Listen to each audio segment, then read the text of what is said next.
Al-Fatihah.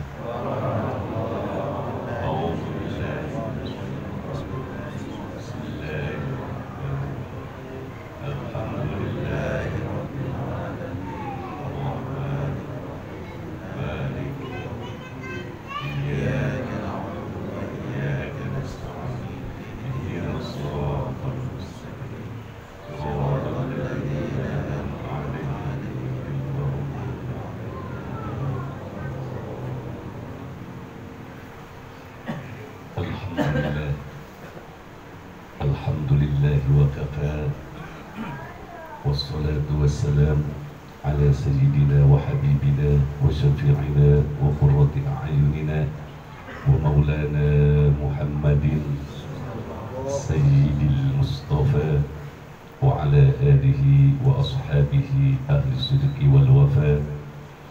Amma ba'du, ahbab Rasulillah sallallahu alaihi wasallam. Assalamun alaikum. Kataba rabbukum ala nafsihi rahmah annahu man amila minkum su'an bijahalah thumma taba min ba'dihi wa aslah fa annahu ghafurur rahim. Ghafarallahu lana wa lakum. Yang sama kita muliakan dan Allah muliakan murabbi arwahina, ayahanda ruhaniyah kita, Abuya beserta keluarga besarnya yang saya cintai dan Allah muliakan, wali kita, wali Jakarta, semoga Allah tambah berkahkan hidupnya. Amin. Tak lupa guru kita bersama yang alhamdulillah dari Sulawesi bisa kumpul beserta rombongan tentunya. Ya, alhamdulillah, insya Allah akan mengantarkan putranya ke pondok. Sebelumnya saya banyak terima kasih atas kepercayaan dari beliau. Beliau pun alim, pandai, bisa saja mendidik anaknya menjadi ulama besar. Tapi alhamdulillah, bukan mungkin ya, ini berkat Buya. Beliau menitipkan anaknya ke saya dan beberapa juga anak yang lain. Harapan saya mudah-mudahan anak-anak dari sana nanti pula membawa ilmu yang banyak dan menjadi penerus dan melanjutkan perjuangan MPTT ila yaumil qiyamah. Juga yang saya hormati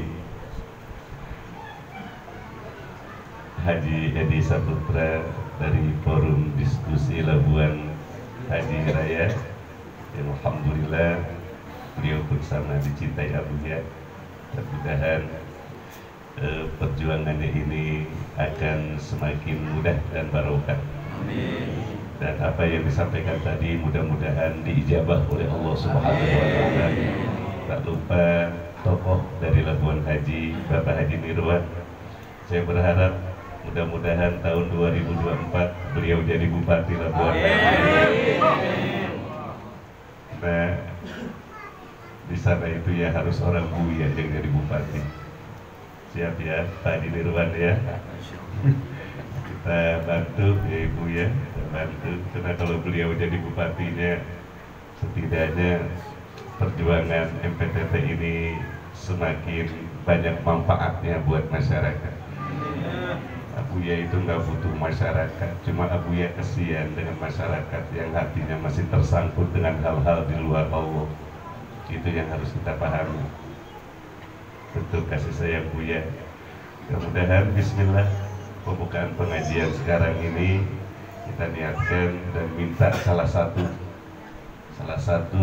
cita-cita kita, semoga Bapak Haji Nirwan jadi bupati di Aceh.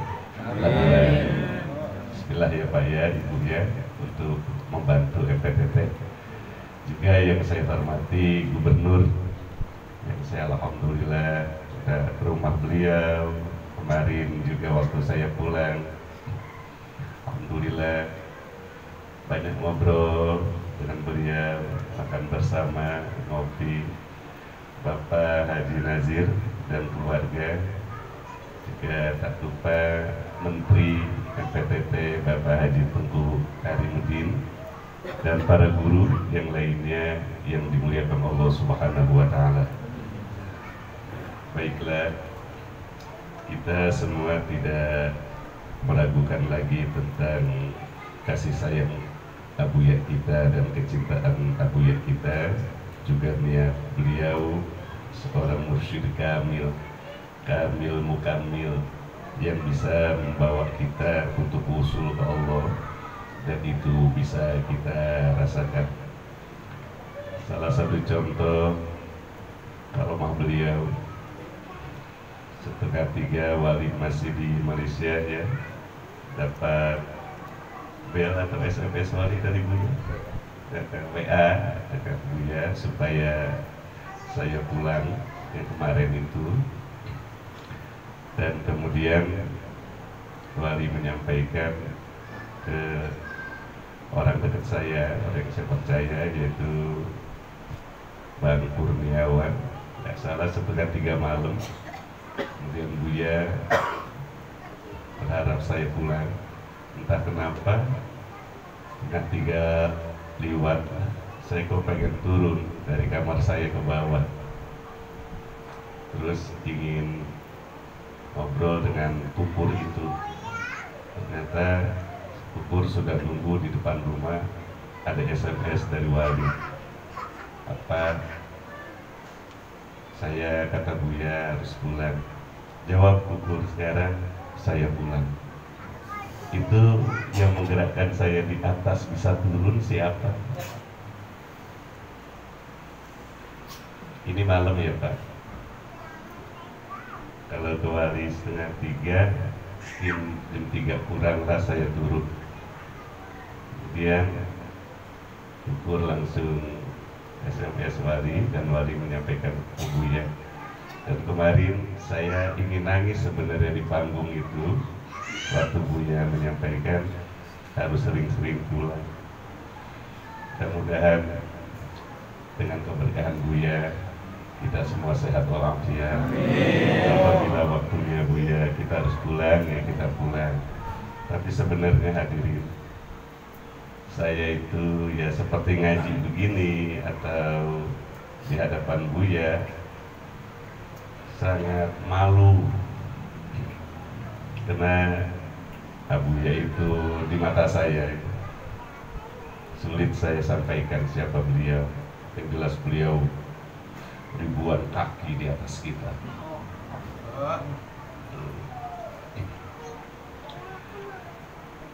Sehingga saya sering sampaikan Buya ya, saya cukup sama wa ta'atan, mendengar aja. Tapi ya Buya, ya ayo kiai walaupun sekalimat ya.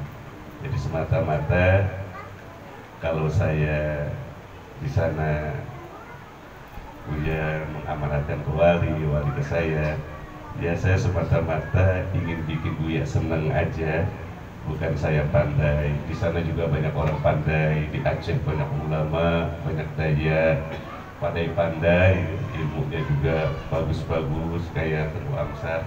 Termasuk sekarang, kan berarti saya lebih pandai, tidak. Kita semua hanya berharap ingin menjadi murid Buya. Maka tatkala Buya dalam ceramahnya nggak salah waktu itu setelah ziarah duha, dan ada Teku Ibrahim dari Malaysia, beliau menghormati rekan saya Teku Ibrahim. Kemudian saya disebut rekan Buya, saya nangis Pak disebut rekan Buya. Kemudian habis Teku Ibrahim saya kata Buya harus ngisi. Saya bilang, Buya, saya dari Cibinong ke Aceh bukan mencari teman atau rekan. Teman dan rekan saya sudah banyak. Saya ke Aceh mencari guru. Karena kalau mencari teman, kita hanya mendapatkan keberkahan teman. Dalam ilmu manteknya namanya iltimas. Ya hanya dapat berkah teman aja. Saya kesini ingin menjadi cangkir dari tekok besar ma'rifat yang dijatuhkan ke cangkir itu. Jadi kalau saya dari Cibinong ke Aceh mencari teman, saya rugi besar dunia akhirat. Saya mencari guru dan mencari keberkahan. Dan alhamdulillah Buya menerima saya. Ternyata diterima menjadi murid beliau, seneng. Hadirin seneng nggak jadi murid Buya ini? Senang. Jangan setengah-setengah, seneng dah. Alhamdulillah. Ya, mudah-mudahan kita bisa sama-sama bersama Buya sampai ke gerbang pintu Rasulullah, begitu juga sampai ke surganya Allah Subhanahu wa Ta'ala. Baik, dalam pembukaan pengajian yang penuh barokah ini, saya ingin menyampaikan tentang ilmu yang bermanfaat. Kita semua ingin mendapatkan ilmu yang bermanfaat. Ilmu begitu banyak, bisa kita dengar, bisa kita lihat, bahkan di dalam alat komunikasi misalnya ya, kita bisa mendengar ilmu apapun. Tapi sebenarnya ilmu yang bermanfaat dan yang disenangi Allah dan Rasul itu ilmu yang seperti apa? Ulama menjelaskan, diantaranya Imam As-Sarqusti, al-ilmu nafi huwallazi yanbasitu bis-sudur syi'a'u wa yankasifu bihi bis-sudur kina'u. Ada dua syarat untuk ilmu itu an-nafi', manfaat. Yang pertama, allazi yanbasitu bis-sudur syi'a'u. Ilmu yang bermanfaat adalah satu ilmu yang cahayanya bisa menerangi dada seseorang. Ilmu yang bisa menerangi dada seseorang. Dada yang dimaksud adalah iman, Islam. Dengan ilmu itu Islamnya menjadi bagus. Kepasrahan dirinya menjadi bagus. Keyakinannya menjadi bagus, kamal. Maka jika ada satu ilmu yang pengamalan Islam kita menjadi turun, keimanan kita kepada Allah, kepada Rasulullah, kepada mati, kepada kubur, syurat, mizan turun, itu bukan ilmu yang bermanfaat. Sebanyak apapun ilmu kita, kalau meremehkan ibadah, kecintaan kepada Allahnya mengurang, kecintaan kepada Rasulnya mengurang, mempersiapkan diri untuk matinya mengurang, itu bukan ilmu nafi'.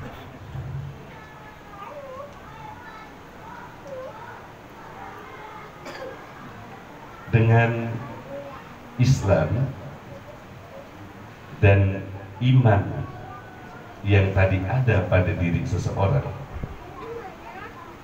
ilmu yang bermanfaat itu akan menghasilkan Islam, yaitu pengamalan, iman, yaitu i'tikad, keyakinan yang bagus. Dengan dua ini nih, dia hidupnya akan at-tuma'ninatu was-sakinah. Hidupnya tenang, tentrem, nggak banyak protes, nggak banyak asumsi. Jika ada satu ilmu yang disampaikan oleh ulama thariqah, lalu kita membuat asumsi tersendiri, itu kita belum termasuk orang yang tumakninah hatinya. Misalnya Buya menyampaikan tentang satu ilmu, lalu kita mengasumsikan sendiri, misalnya nggak gitu Buya, di dalam hati. Nah, murid yang seperti ini, maka dia akan terhijab sampai beberapa ribuan cahaya. karena dia sudah mengasumsikan sesuatu yang keluar dari syekhnya. Dan itu jika tidak disadari akan berbahaya. Saya contoh aja, waktu itu wali di Manado acaranya, jadwal keberangkatan saya itu boarding, nggak salah jam 2 ya, kalau nggak salah. Kemudian saya ditahan Abuya lama ngobrol, ya Pak Wali. Pokoknya waktu mepet. Yang gelisah itu panitia. Saya tenang aja, saya nggak pakai asumsi saya, tenang aja. Walaupun tinggal 5 menit lagi, kalau kata Buya pulang, maksudnya ke pesawat, saya nggak pakai asumsi saya. Ternyata dengan waktu yang menurut supir itu nggak mungkin, kok bisa sampai. Itu pengalaman saya tentang ucapan seorang guru. Yuk kita belajar. Kan kalau dulu ada seorang penyanyi, Evita Mala. Beliau juga kan masuk Toriko di akhir-akhir sadarnya ya. Beliau masuk Toriko, kemudian suaranya rusak, serak tuh nggak naik-naik. Kalau dia baca sholawat, dia datang ke dokter, banyak sekali pantangannya yang nggak boleh dimakan.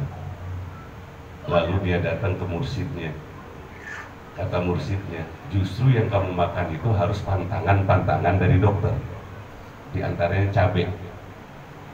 Bayangin. Terus nanya, kebetulan suami beliau itu namanya Bang Andi, anak kebetulan Andi, ini kiai bagaimana? Makan aja. Setelah makan cabai, bisa baca sholawat, enak itu.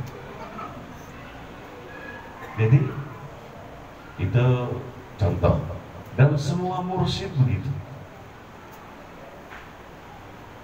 Maka Syekh Abdul Qadir Al-Jailani, beliau itu kalau di depan seorang mursyid tidak banyak bertanya.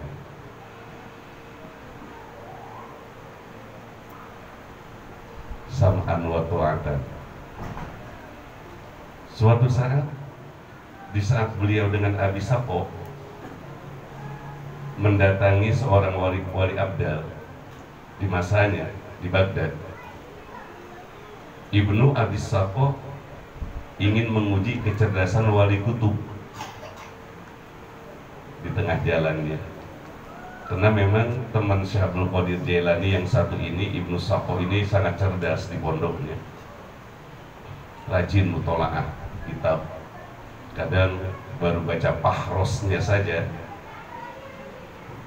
uslub dari i'tibar yang ada di kitab itu bisa dia tangkap. Ini kitab membicarakan apa. Itu saking cerdasnya. Dan kitab Thariqah yang sangat tua, dan ini termasuk gerbang pertama, itu Qutul Qulub karangan Abu Thalib Al-Maki.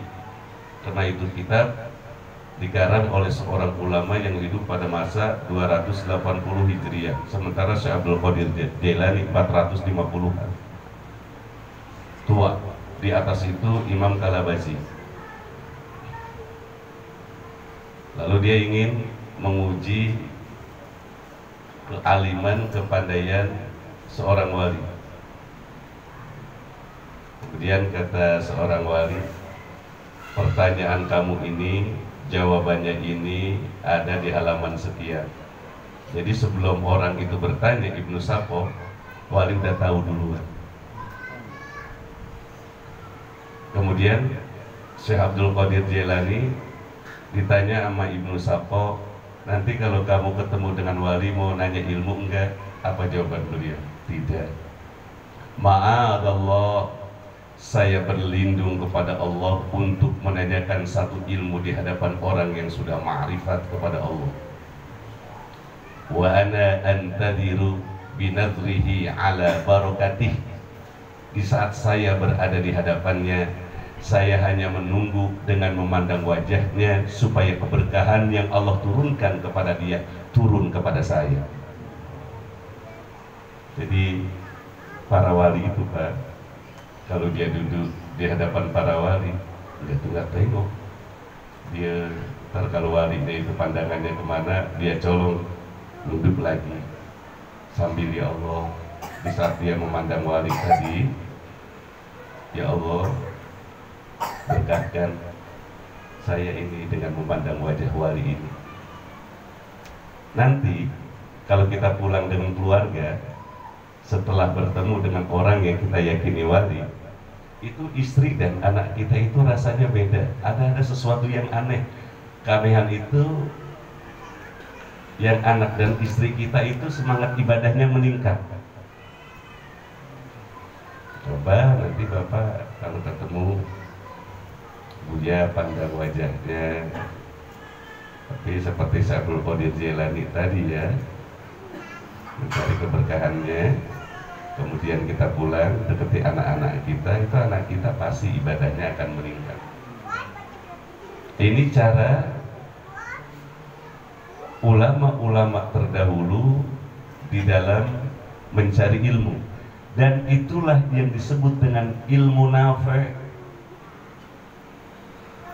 Belajar dengan mursyid itu, dengan memandang saja, itu langsung cahaya ilmunya bisa membuat tentrem hati kita. Itu sudah dari Allah, itu dari dulu. Wa idza ru'u dzikirallah. Dalam hadis begitu. Orang-orang yang sudah dekat dengan Allah, kalau kita pandang wajahnya, langsung kita ingin menyebut nama Allah. Baik dengan zikir jahar, subhanallah, ataupun dengan zikir khafi, Allahu Allah. Nah kalau itu belum ada tuh, belum begitu tuh, ya tadi mungkin Bapak Haji Najir menjelaskan niatnya harus diperbaiki. Jadi semuanya tergantung kepada niat. Innamal a'malu binniyat. Dari sini ilmu yang bermanfaat itu ilmu yang membuat iman kita menambah, pengamalan ibadah kita juga meningkat. Dari iman dan amal yang tadi serasi itu tuh, hati kita menjadi tumakninah. Nih hadirin semuanya tenang begini kan karena kita memiliki guru. Coba dulu yang belum punya guru, contoh yang sering nemenin saya dan sering saya repotkan, Bang Romi.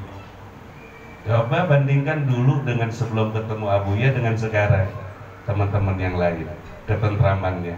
Apalagi hidup di Jakarta, yang Anda mau berbuat apa aja ada. Jangankan punya duit, enggak punya duit aja bisa berbuat apa aja di Jakarta. Iya kan? Apalagi punya duit.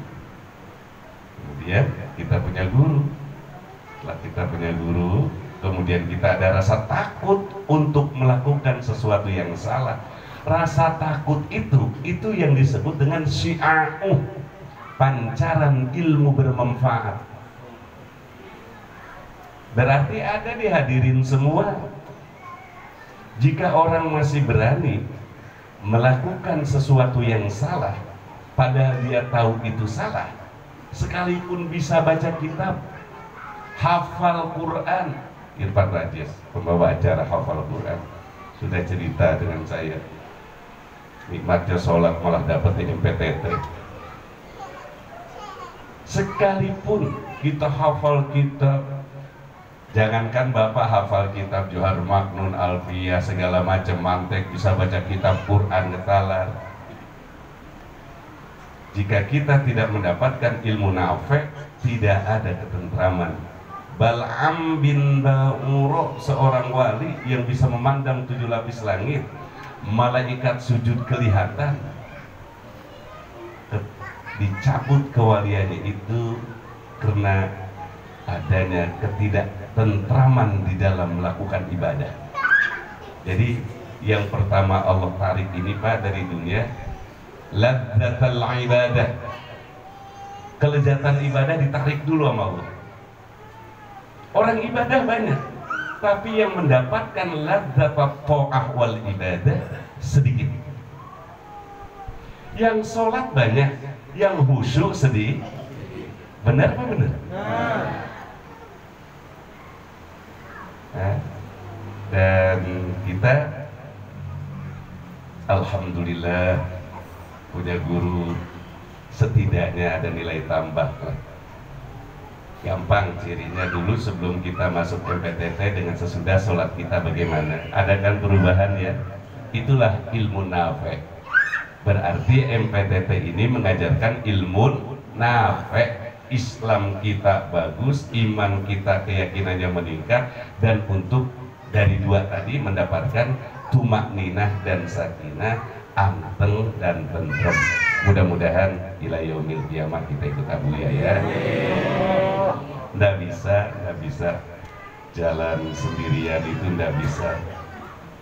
Nah, itu ilmu an-nafi.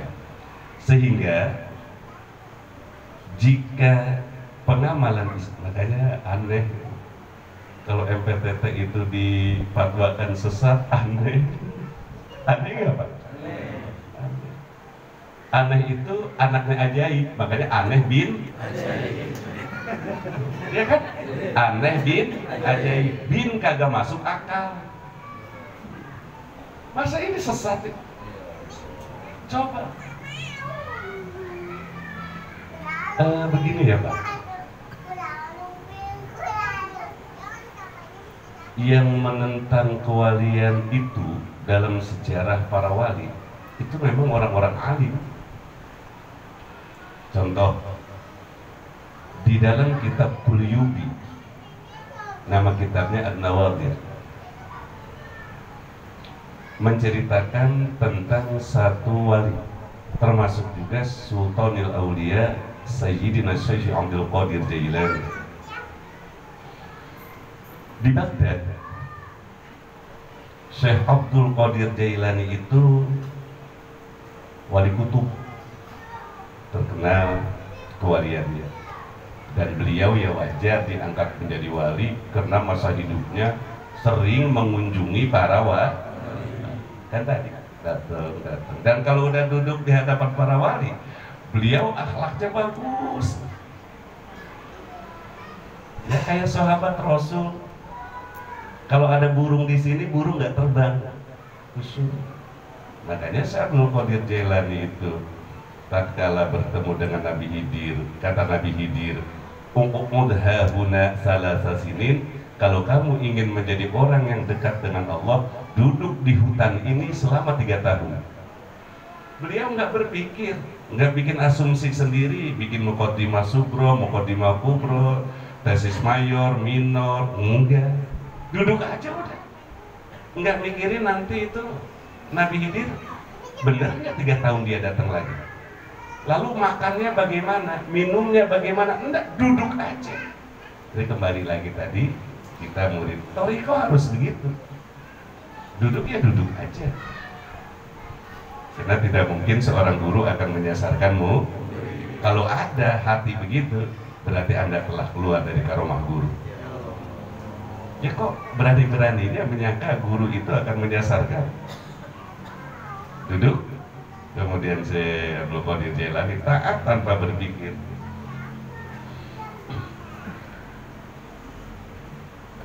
Kemudian di Baghdad itu, ini dalam An-Nawadir, kalau tukang ngaji silahkan buka di Kiai ya, halamannya 70 ke atas lah, pasnya berapa saya lupa, itu udah lama. Tatkala Syekh Abdul Qadir Jailani sedang kumpul dengan murid-muridnya, ya kayak Buya misalnya dengan murid-muridnya sedang menyampaikan ilmu di Masjid Baghdad, ada orang alim yang nggak mau duduk di lingkungan itu, di halakoh itu. Dia duduk mencil bisa, ciri bahwa dia tidak suka dengan Syekh Abdul Qadir, dan itu orang alim. Jangan aneh. Lalu bagaimana sikap Abdul Qadir Jailani? Kata beliau begini, jika kamu tidak disukai oleh seseorang, lalu kamu merasa tidak disukai oleh orang itu, berarti Allah telah hilang dari hatimu. Sebab orang yang hatinya selalu ingat dengan Allah, dia tidak merasa disakiti siapapun dan tidak merasa dipuji siapapun sekalipun dipuji. Saya baik di Aceh, di Manado atau di pondok saya sendiri, waktu kita di tahun 2000 berapa ya, Mudakara nyanjung Buya kayak murid-murid tadi. Buya itu tidak merasa tersanjung sedikit pun dengan sanjungan kita, dan Buya tidak akan menjadi mulia dengan sanjungan kita karena beliau sudah mulia. Berbeda kalau Anda nggak meyakini. Buat saya Buya mau dipuja mau nggak sama aja, karena dia sudah ada dengan perjuangan ruhaniyahnya dalam satu makom yang kita belum sampai ke sana, ya kan? Kalau masih nggak percaya lagi, saya kan dulu suluk dengan Teguh Haji Dunwari juga. Ini sering saya sampaikan, tapi untuk konteksnya masuk ya, menurut saya bahwa beliau itu tinggi banget. Waktu zikir itu kan habis asar Ramadan, itu kan perjalanan ruhaniyah saya jalan sendiri. Kalau saya melihat masih megang tasbih, Bu saja, Buya, Wali, Teguh Haji, Teguh Ahmad datang, semua kumpul. Itu kok Buya bisa tahu roh saya kemana, itu bagaimana? Ya kan? Ya, kemudian nama Buya ditarik. Kemudian kata Buya, kalau nggak ditarik, jajan nggak balik lagi. Artinya mati saya. Saya melihat satu keadaan yang sangat indah sekali dalam satu alam zikir. Ini dari ada yang belum mendengar ini. Indah sekali Ibu Bapak. Di sana ada bangunan seperti Mekah, tapi saya nggak mengatakan ini Baitul Makmur ya, karena nggak ada bahasa Baitul Makmur. Pokoknya ada bangunan mirip dengan Ka'bah. Orang yang tawaf di sana kenceng Pak, nggak kayak kita, kenceng kayak asap, kenceng Pak, dan banyak sekali. Pelatarannya itu kayak marmer, seperti marmer putih, mengeluarkan cahaya yang beraneka ragam yang nggak pernah saya lihat warna itu. Ada 4 orang menjemput saya akan sikap tuh yang tengah tuh, karena dia senyum. Saya mau sikap di alam sana, itu baju saya ada yang narik. Setelah saya melek, ternyata tangan saya dipegang Buya. Itu. Bapak sekarang bisa tahu nggak pikiran saya di mana? Enggak ada. Ngasih enggak itu juga, enggak yakin. Saya ketemu Buya itu Haji Najir dan Teguh bukan kata orang, enggak. Bu, saya jarang tuh buka apa internet, apa megang-megang HP jarang. Ya, beberapa kali lupa mulu. Saya itu HP, jam tangan itu udah saya tolak 3 itu. Saya bawa kemana-mana, karena lupa mulu. Bandara sering banget dulu jam tangan habis wudhu, itu udah 3 kali. HP juga sama, makanya kemana-mana nggak bawa-bawa HP. Hilang mulu kan, itu pemborosan ya. Enggak kan? Ada, saya nomor wali saya ada, ya sekali-sekali, tapi di rumah gitu. Itu jarang aktif. Makanya kenapa saya jarang nggak ngasih ke ini. Coba kalau saya kasih nomor saya ngeri dosa, pas ngebel nggak aktif kan jadi dosa. Jadi ada kadang di rumah nggak aktif gitu. Jadi udah, kedua kan saya bukan pengusaha, kalau Bapak kudu punya. Saya bukan pengusaha yang nggak butuh banget gitu, nggak butuh banget, bukan pengusaha, bukan penceramah. Kesini juga karena saya melihat Buya dan Wali, ya saya kekurangan ceramah aja Pak. Karena sekarang acara manakib ada di luar, setiap minggu itu manakib 2 dan itu harus saya datangi. Saya sudah kumpulkan, ikhlaskan saya nggak datang. Datangnya setahun sekali, haul aja. Nggak kekurangan acara Pak saya. Sekarang aja 2, beda-beda kecamatan. Besok di rumah, Nanti malam Seninnya udah beda kabupaten, bahkan ada yang 4 sampai Tangerang. Kalau saya datengin semua itu nggak ada waktu. Saya bukan wali bisa hadir semua. Jadi kesini pun ya kena Buya aja. Kalau udah wali yang undang, udah saya lihatnya Buya siap wali, takut durhaka saya.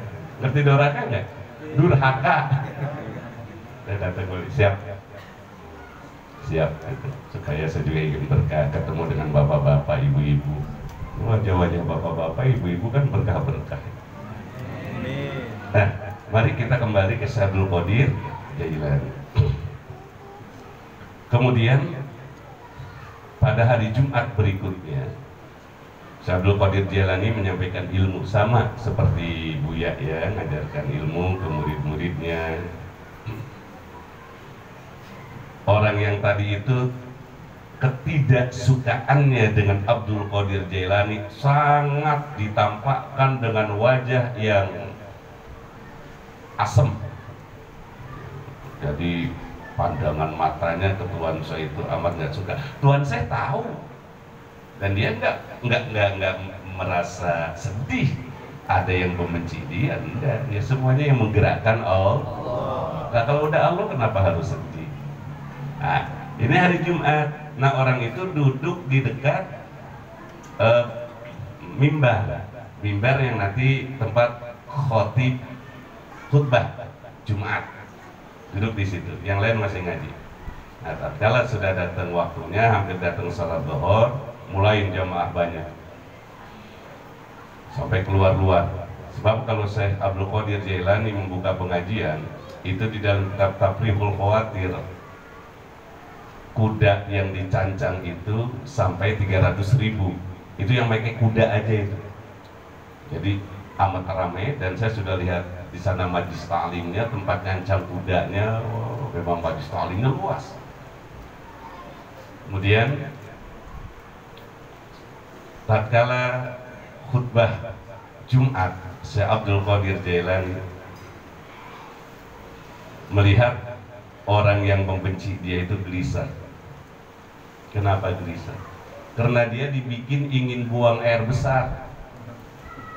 Ingin buang air besar. Ini orang ini ya pinter, ya pengusaha, komplit dia semua. Kemudian dia mau keluar, nggak mungkin orang lagi banyak begitu. Akhirnya Syekh Abdul Qadir Jailani dari mimbarnya turun. Jubahnya itu yang dibelah dua itu, kan jubahnya dua, satu yang biasa dan yang satu lagi dibelah. Itu bawahnya ditutupin ke orang yang tadi ingin buang air besar, dan itu orang yang membenci Syekh Abdul Qadir Jailani. Khutbahnya terus jalan. Orang yang tadi ditutupi dengan jubah Syekh Abdul Qadir Jailani di alam tatkala ditutupin itu langsung dia berada dalam sebuah taman yang hijau, banyak pohon, kemudian air mengalir, langsung berada di alam sana. Ditutupin, wah, saya berada di alam yang beda. Langsung dia buang air besar di situ, di alam tadi tuh. Lalu dia buang air besar, kemudian dia beristinja, kemudian dia wudhu. Udah selesai, sama Abdul Qadir Jailani diangkat itu jubahnya, naik lagi sambil mundur. Dia sudah berada di dalam masjid. Tahu nggak Pak?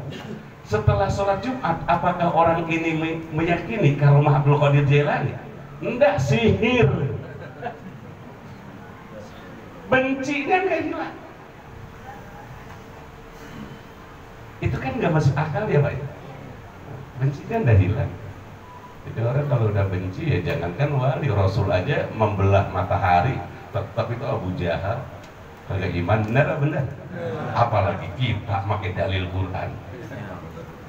Bulan belah tetap sihir ngomongnya.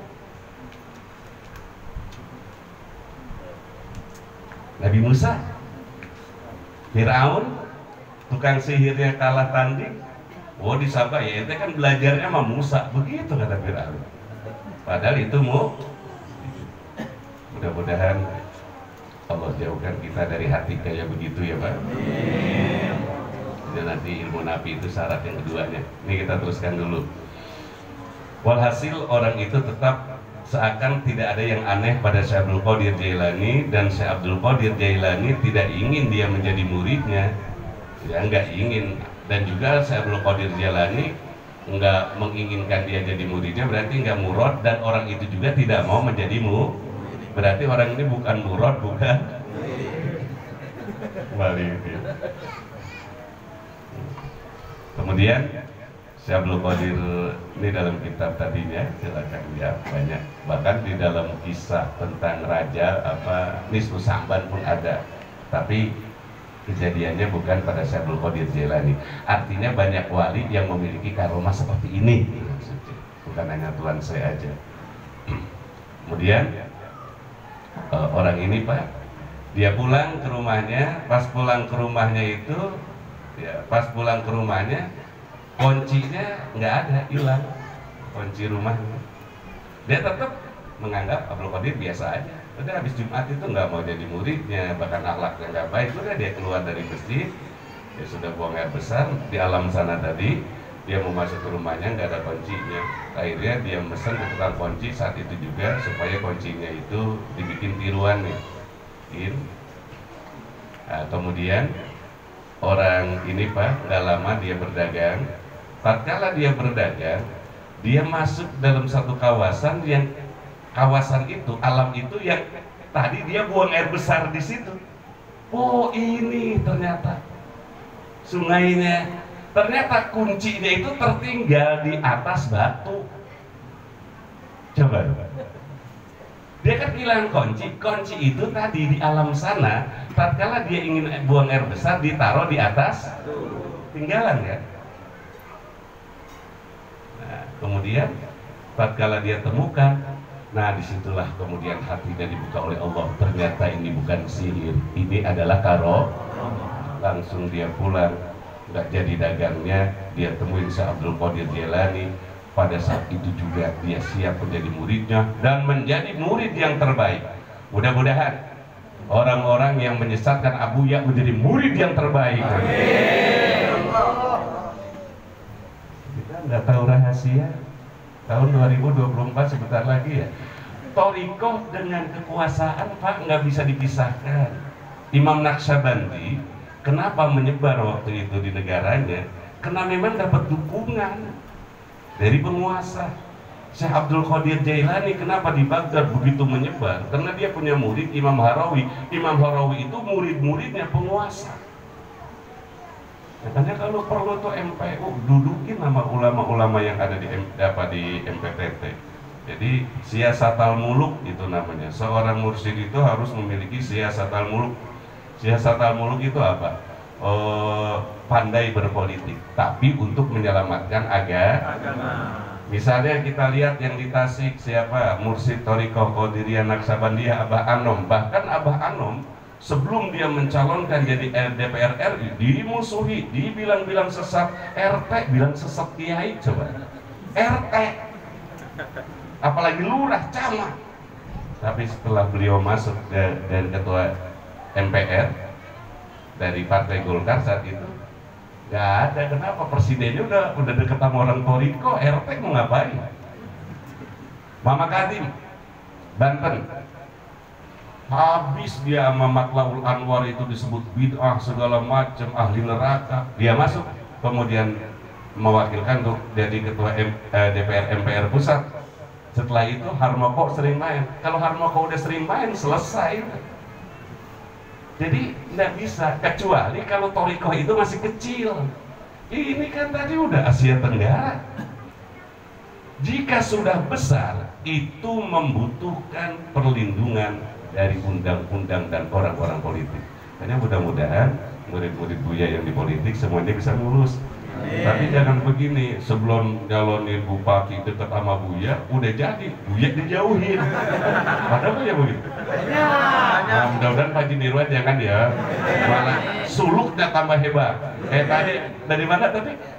Oh, Gorontalo tuh jempol 4 tuh, tangan 2, kaki 2. Dia kan semuanya di bawah kan. Ini kadang-kadang di Bogor juga sama. Dewan datang rusuh sama Thariqah, illallah, la ilaha illallah. Udah jadi dewan, hilang. Itu salahnya tuh. Makanya yang bagus kita pilih itu yang murid. Misalnya kalau Buya, ya murid Buya. Ya, mudah-mudahan yang tadi di bidang ilmu pengetahuan santri biar ilmunya bagus, yang di politik terus aja. Karena semuanya juga sama, ingin membesarkan MPT. Paham dah? Dah semuanya. Kalau sudah paham, kalau diniatkan ibadah ya ibadah. Nah itu orang-orang yang tadi ingkar memang ada waktunya. Kalau tidak, nih Pak, kalau dia tidak masuk, umurnya pendek, tidak, tinggalkan aja, pilih. Karena dia sudah meyakini di dalam hatinya tapi menolak, itu akan jadi siksaan dia. Nah maka ilmu yang bermanfaat itu yang kedua, wayan kasifu bihi. Ilmu yang bermanfaat itu dia bisa membuka bihi dengan ilmu tersebut. Fil qulub, di dalam hati, kina'uh, penyakit-penyakit hati bisa tersingkap. Tersingkap itu artinya nyoplok, itu nyoplok, lepas. Ilmu yang bermanfaat itu bisa melepaskan penyakit-penyakit hati. Kina itu sesuatu yang menutupi hati. Yang menutupi hati itu apa? Hasud, iri, dengki, enggak ridho dengan Allah, emosional. Nah itu semua tuh hanya bisa dicopot, dilepaskan dengan ilmu yang bermanfaat. Maka siapapun kita mengaku ilmu kita banyak, kalau keimanan kita kepada Allah ada keraguan, ridho kita kurang, taslim kita kurang, tawakal kita kurang.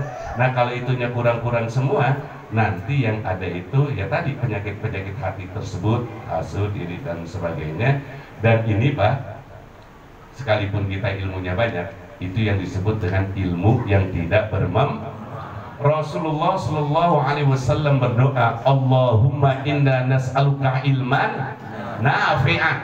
Saking pentingnya ilmu yang bermanfaat, sekalipun Rasul yang dijamin masuk surga masih meminta ilmu yang bermanfaat. Apalagi kita yang nggak dijamin masuk surga.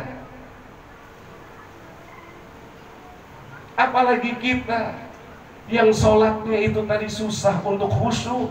Rasulullah sekalipun tidur hatinya tidak lupa kepada Allah. Tanamu aini wala tanamu qalbi, kata Rasulullah. Mataku tidur, hatiku tidak. Maka sekalipun para nabi tidur matanya merem, mimpinya menjadi wahyu. Nabi Ibrahim misalnya menyembelih anaknya dari mimpi, karena hatinya nggak pernah lupa ke Allah. Seorang ambiya, para nabi dan ulul azmi pemimpinnya nabi kita masih meminta ilmu yang bermanfaat. Pintar itu tidak cukup kalau ilmunya tidak bermanfaat. Nah, jadi ilmu yang bermanfaat itu apa? Ilmu yang bermanfaat adalah ilmu yang iman kita meningkat, pengamalan kita meningkat, dan penyakit-penyakit hati itu tersingkap. Karena sudah tersingkap penyakit-penyakit tadi, yang timbul adalah asma dan sifat Allah. Maka tatkala kita merem menyebutkan Allah, Allah fana. Kenapa kita nggak susah fana? Tadi penyakit hati. Padahal kata Allah, ijlis, kalau kamu ingin tahu aku, kata Allah, wa makanuka fi sajadatika. Nggak harus jauh-jauh, nggak harus ke Mekah umroh bolak-balik. Jika kamu ingin kenal aku, kata Allah, di sejadahmu sebut namaku, langsung fana. Nah cuma tadi harus punya ilmu yang bermanfaat. Nah inilah yang sering Abu Ya sampaikan, kita harus menghilangkan sifat ananiyah. Selagi masih ada ananiyah, nggak mungkin orang itu bisa fana. Muraqabah mutlaknya mual jalan, ya kan? Muraqabah mutlak. Muraqabah mutlak itu nggak harus pakai dalil, nggak harus berpikir, duduk, udah hanya Allah aja pikirin, diri jangan dipikirin, jalan 10 menit, kerasa tuh. Tahu dari jam 1 bangun jam 8, nggak sadar, subuh nggak kedengeran. Ya kalau begitu dosa nggak? Ya tidak, orang nggak sadar. Yang dosa itu udah ngedenger ajan tidur lagi. Dosa. Ini mana? Itu namanya apa? Mutlak itu Pak. Saya ngobrol dengan ulama thariqah tertua di Banten yang karena masih ada teman-teman. Itu muraqabah paling hebat. Dan alhamdulillah dalam thariqah Naqsabandiyah Khalidiyah itu ada. Di Banten udah hilang gitu. Karena di Banten menggunakan 20 muraqabah, hakikatul Ka'bah, hakikatul sholat, hakikatul Quran, surfah, sehingga mutlaknya itu tidak ada. Terus kata Buya dalam surat itu waktu saya suluk dengan 7 latifah ya, 3 muraqabah tambah 1 mutlak ya, itu dengan mutlak semuanya ke bawah, bener itu. Jadi nggak harus lagi hakikatul Ka'bah, hakikatul sholat. Kalau buat yang 20 muraqabah dari jalur Asnawi tadi, tatkala kita umroh Pak, kita lihat Ka'bah, itu hati kita langsung masang, harus bisa sampai ke Baitul Ma'mur, merem. Itu capek, lama itu susah jadinya. Kadang subuh nggak jadi, terus kita nggak tinggal Mekah itu, subuh, zohor, asar, maghrib, subuh lagi itu juga susah banget. Mutlak cukup, duduk, lupakan Ka'bah, ingat kepada yang memiliki Ka'bah. Cuma itu kalau hati udah hasud. Makanya sampai kapanpun Fir'aun mual ma'rifat, hasud sama Musa. Kiai kalau ada hasud mual ma'rifat, mual ma'rifat. Makanya hasud itu yang al-hasud la yasud. Kata Rasul, orang yang hasud tidak untung. Dia akan terbakar sendiri oleh hasudnya, nggak bisa tidur. Ayo setiap malam mikirin orang. Padahal orang yang lagi dia pikirin, lagi dialog dengan Allah Subhanahu wa Ta'ala di keningan malam. Kendingan itu enak Pak. Zikir malaikat itu lebih keras daripada Bapak nanti ini, zikir Atik Seribe. Itu dibutuhkan keheningan. Dengan keheningan itu kemudian telinga kita akan diganti oleh Allah dengan telinganya. Ya kan? Kalau Allah sudah cinta dengan hambanya, maka telinganya, pendengarannya akan diganti dengan pendengaran. Untuk mendengar zikir malaikat ya jangan pakai telinga ini. Caranya bagaimana? Ya tadi mutlak. Makanya saya senang banget dapat mutlak dari di mana-mana, nggak ada Pak, di Pulau Jawa sini nggak ada, Kalimantan nggak ada, udah kemana-mana Pak. Makanya saya aneh banget, orang sono meremehkan banget sama thariqah Buya, aneh. Makanya saya ceritakan, saya kenal Buya bukan dari wali, bukan dari ginian, bukan dari apa, bukan dari koran, enggak, jarang baca koran. Yaitu isyarat, saya ngelihat wajah ini, kalau bahasa Buya itu di alam sir. Pokoknya setiap hari saya ngelihat wajah itu aja di alam sir saya. Saya nggak pernah ketemu Buya, tapi ada di mana saya bingung ini. Terus tatkala sebelum ke Buya tuh ada informasi, ya setelah dapat informasi begini gini, tahu apa kamu? Banyak fitnah? Enggak. Yang dia cuma tahu dia dari informasi YouTube. Saya bukan barangan. Itu Pak. Kenapa saya kuat? Saya ngelihatnya bukan dari YouTube, bukan informasi orang. Makanya tatkala utusan saya ke sana, ngepel ke Buya, oh ternyata dekat banget dari sini ke Bogor ya. Alhamdulillah saya menjadi murid Buya. Nah, mudah-mudahan ini majlis taklim kita bisa mendapatkan ilmu an-nafi. Yang Nabi tadi berdoa, Allahumma inna nas'aluka ilman itu Nabi. Nah, guru-guru kita semuanya baik fikihnya semuanya ya, itu semua sehat walafiat dan istiqomah Pak. Kalau udah ngaji awas jangan pakai logika. Waktunya ngaji berangkat aja, jangan mikirin segala macam, jangan, udah berangkat aja. Kayak Syekh Abdul Qadir Jai, kayak Imam Bahaiddin An-Naqsabandi, waktu beliau belajar dengan Syekh Tulal, kemudian juga dengan Baba As-Sumasi. Bapak udah pernah jarak nggak ke Baba As-Sumasi? Coba jarak sana.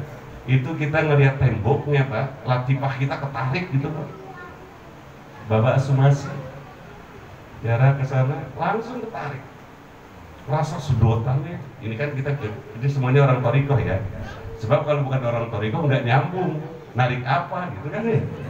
Dia kan kalau bukan orang thariqah nggak ngerti dia. Kenapa tidak ngerti? Karena ini ilmu rasa. pada zikir itu ada rasa. Bukti Rasul al-dzikru nurun. Untuk mendapatkan nur pada zikir itu rasa. Maka kalau Anda ingin tahu thariqah, masuk thariqah, jangan baca buku. Kan banyak sekarang di YouTube itu nerangin thariqah, dia bukan pengamal, cuma dari buku. Akhirnya ngomongnya ngaco. Benar? Lah bapak pengen masuk thariqah dari YouTube. Astagfirullahaladzim, mursyidnya YouTube. Ngaco. Nah, boleh, kita dah alhamdulillah Buya. Nah coba ya dan Buya ya nanti bawa kita ke Syekh Imam Bahaidin An-Naqsyabandi. Itu Bapak Sumasi, Masya Allah Pak. Nah itu Syekh Bahaidin Naqsyabandi dalam sejarahnya, dalam kitab Jami'ul Auliya, akhlak beliau itu kepada gurunya Masya Allah sangat taat sekali, disuruh sujud lama-lama beliau ya. Nah dari sini ilmu yang bermanfaat adalah ilmu yang meningkatkan iman kita, meningkatkan Islam kita. Dari iman dan Islam kita menjadi orang yang ridho kepada Allah, yang qanaah, yang tawakal. Kemudian ilmu yang bermanfaat itu adalah ilmu yang bisa menghilangkan penyakit hati. Sumber penyakit hati tadi cuma satu, hubbud dunya wariyasah, cinta dunia dan kepangkatan. Karena dia terlalu cinta dengan dunia, akhirnya tadi melihat orang lebih maju, hatinya tidak terima. Atau melihat orang punya derajat, kemudian dia pengen itu. Sementara orang thariqah itu yang diinginkan apa? Ilahi waridoka, selesai. Kemudian dunia yaitu hanya kebiasaan kita yang mencari dunia sebanyak-banyaknya, tapi untuk bekal akhir. Mobilnya Mercy, di dalam Mercy Allahu cakep nggak? Naik angkot hatinya gedeg sama orang, hasut, cakepan mana? Orang thariqah tidak melihat penampilan luarnya, tetapi hatinya. Paham? Jadi cari dunia sebanyak-banyaknya. Makanya orang thariqah, kata alim ulama, bukan dikiasi rezeki banyak, awas, bukan. Rezeki yang cukup. Bapak ingin banyak, ingin cukup. Cukup banyak belum tentu cukup. Cukup buat beli mobil baru, cukup buat umroh, cukup buat apa saja ngebangun. Itu tuh rezeki yang baik itu. Apa yang kita inginkan terkabul, bari ibadah tidak terganggu. Banyak ibadah terganggu, itu bukan rezeki. Minan ni'matin, nikmat yang bagus. Nikmat yang bagus mah ibadah tidak terganggu. Mudah-mudahan kita mendapatkan rezeki yang barokah ya Pak. Ini bisa nyoplok nih hati ini. Nah semuanya nih tengku kari udah kan muraqabah mutlak ya. Tapi nggak duduk malam. Nikmati keheningan malam. Lalu telinga kita diganti. Kemudian kita mendengar ada zikir-zikir yang bukan suara manusia yang kita dengar. Allah tambahkan ya Allah, tambahkan ya Allah. Ini yang disebut hening di tengah-tengah keramaian kota.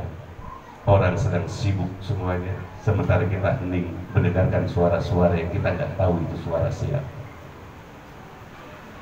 Mudah-mudahan Allah kasih kita ma'rifat.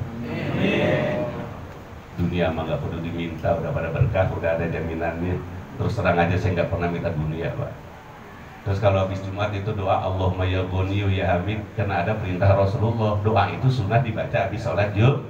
Bukan minta kaya, setelah doa itu dikasih miskin nggak apa-apa. Yang penting iman tidak kau cabut ya Allah. Nah, ya udah zikir, waktunya kerja usaha cari dunia, terus jabatan cari, tapi niatkan untuk Allah. Kita tentu di ruang. Mudah-mudahan hasilnya. Doa saya mudah-mudahan diijabah. Tapi jangan jauh dari Buya, nanti tegur di luar ya. Mudah-mudahan ya semuanya. Kita dukung ya Pak ya. Amin untuk perjuangan MPTC. Itu aja yang bisa saya sampaikan. Dan mohon maaf sekali lagi saya udah ngomong tadi ya. Bukan berarti saya pandai. Enggak sama sekali. Orang pandai banyak banget Pak. Saya hanya ingin kumpul dengan hadirin.